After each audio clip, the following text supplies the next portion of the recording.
Сфера образования, я бы не сказала, что на высшем уровне, потому что вчера, допустим, я прошла мимо нашего садика. Наконец-то у нас начали делать ремонт, потому что у нас в садике моей дочери там зимой у нас было 14 градусов, плюс 14 градусов. Я не вожу свою дочь в садик. У нас огромные очереди в эти сады. Говорят, поднимайте демографически нашу страну. Все рожают, но ничего для детей не происходит.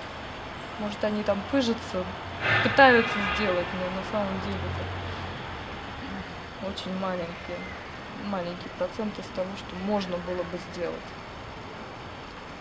Садики не строятся. И говорят, что будут строить. Но пока вот только группы прибавляют детей, делают двухэтажные, трехэтажные кровати.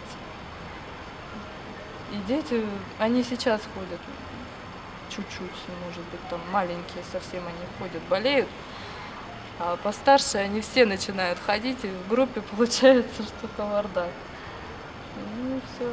И никто даже не следит за тем, что какой ребенок пришел с соплями, с кашлем, все равно. Запускают в группу и все.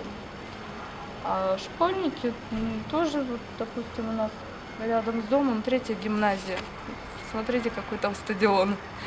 Там нет стадиона, там такие дети ходят с такими телефонами обалденными. Просто, видимо, утром идем с дочерью в детский сад, там пройти невозможно. Там столько джипов стоит, столько таких машин, вот таких вот. Пройти невозможно, но стадион безобразный. Даже родители не могут для своих детей сделать нормальную площадку. Они там бегают нормально.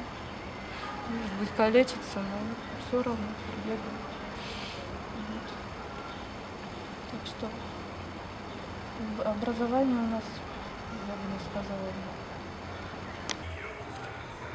Но я считаю, что очень на высоком уровне профессиональное образование, среднее специальное образование. Допустим, музыкальный колледж в Улан-Удэ очень ценится, и там очень многие уезжают в Москву и в другие консерватории.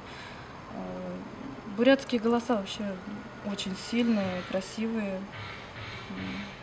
Допустим, Лин Хавойн тот же самый, потрясающий голос. Я думаю, что это на века, и очень много голосов красивых, которые именно из Бурятии. Музыка.